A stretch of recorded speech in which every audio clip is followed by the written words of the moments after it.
puisqu'on en a déjà parlé suffisamment longtemps. Parlons de Donald Trump, qui, s'il devient président des États-Unis en 2024, s'il fait son comeback à la Maison-Blanche, il l'a dit, il le promet, en 24 heures, il réglerait la guerre en Ukraine. Je dirais à Poutine, si vous ne trouvez pas un accord, nous donnerons beaucoup à l'Ukraine, plus qu'elle n'a jamais eu, s'il le faut. Cette guerre doit être arrêtée. Cette guerre est un désastre.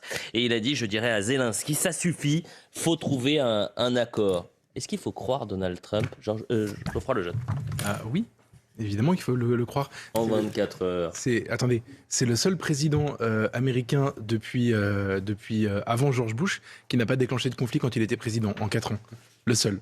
C'était une de ses promesses de campagne et c'est le seul qui l'a fait. Vous prenez Bush, on se souvient de l'Irak. Oui, depuis Reagan, il y a eu à chaque fois. Depuis Reagan, merci. Obama, il y a eu l'Afghanistan. Et il y a l'Ukraine maintenant avec Biden. Donc c'est le moins belliqueux des présidents américains, contrairement à l'image qui est véhiculée de lui, etc. Donc premièrement, ça, faut le prendre au sérieux, c'est son bilan.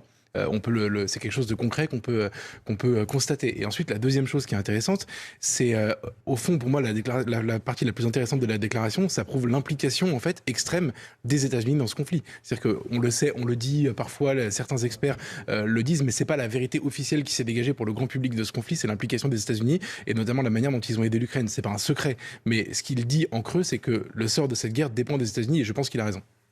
Paul Melun. Oui, je suis assez d'accord avec ce qui vient d'être dit. Alors, il y a quelque chose que je ne m'explique jamais avec Donald Trump, c'est que pris isolément, ces déclarations me paraissent toutes plus loufoques les unes que les autres. Et pour tout vous dire, il y en a beaucoup auxquels je ne souscris absolument pas. On parlait juste avant du réchauffement climatique.